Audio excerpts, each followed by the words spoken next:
The sailing alpha came out yesterday, and it seems like they are way further along than we thought. So here are 7 things you need to do before sailing comes out.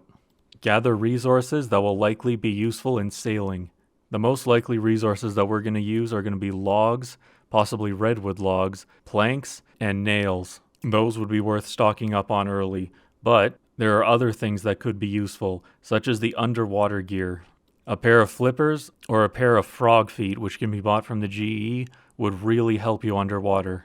For flippers, you're going to need Skippy and the Mogers, and you're going to need to kill Mogers, which drop the flippers. Alternatively, you can get frog feet from Beginner Clues or the Grand Exchange if you have access.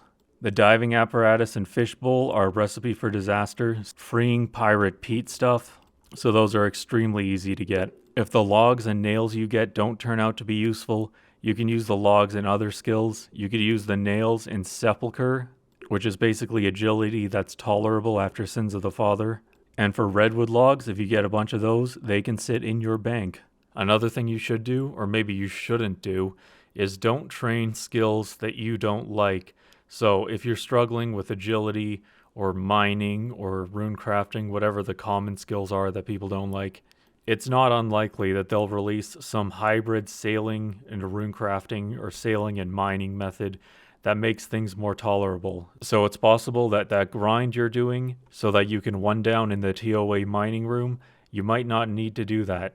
I once knew a guy who did 99 agility, hating it the whole way. He finished right when Sepulcher came out.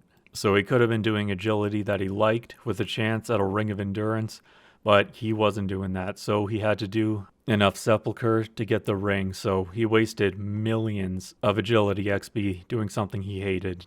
Next, we have training skills that might actually be useful when sailing comes out. I'm thinking definitely fishing, probably construction and crafting and smithing, and then maybe some others. On one of the islands released in the alpha, there's a hunter area with red salamanders. So that could be relevant in some sort of hunter task that'll involve sailing in some way. So any of the skills could be useful, but most likely the ones that we got XP for in the alpha being smithing and construction. So you should probably get at least 30 smithing and at least 12 construction, as we were given in the alpha. Fishing is worth doing because I couldn't imagine fishing not being integrated into sailing in some way. What you should do next are all the quests that are relevant to sailing, anything that could be relevant. Ideally, it would be good to have all the quests in the game done, but you should prioritize ones like Ghost Ahoy, Rum Deal, Cabin Fever, Sea Slug, anything that could be a requirement for another quest when sailing comes out. I've listed ones that I think might be relevant, so you should make sure to get these done first. No one was expecting Making History, a little quest no one remembers. Probably most of you can't even remember a single detail from that quest, but that quest was required for Song of the Elves for some reason. The next thing you should do is a little optional because it involves a bit of merching and not everyone is comfortable doing that, but I think bonds are going to explode when sailing comes out.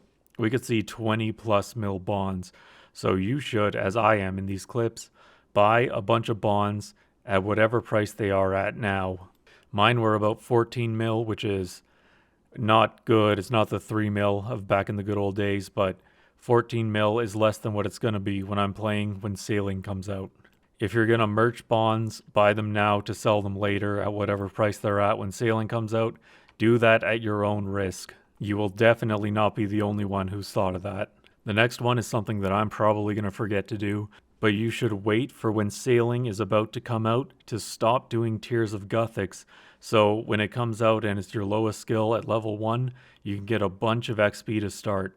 Right now, we don't have an exact release date, so you should keep doing Tears of Gothics and putting XP into rune crafting or whatever. But once we know the day sailing releases, I'm going to be, if I remember, I'm going to be logged in right at Juna, ready to do Tears of Gothics, and I'm going to get a bunch of easy XP so I can refresh the high scores right after I log out and get a number 1 in sailing thumbnail. I realize now after saying this, I'm probably not going to get number 1 because everyone else is going to do that who has OBS downloaded and a bond ready, but still it's worth it for the boost. The last thing you're going to need to do is try out the Sailing Alpha or Beta, whichever is out at the time of watching this video. It's good to have a walkthrough of whatever quests and sailing content has been released, and it's honestly a lot of fun. So yeah, try out the betas. You should probably also watch update videos to see where they are along the way of sailing, what ideas they have, and you can tell them, I don't like this, I like this, and you can augment how sailing will be when it releases. Maybe not individually unless you're a giant creator, but as a group you have input in this game. It is very unlike other games. That's all I have now on sailing. If you want to hear more of videos like this, I have 2 videos on what you should do before Leagues ends for the next time you play Leagues. And also, I have a unique UIM main hybrid series, GEUIM, so check that out if you're interested. Thank you.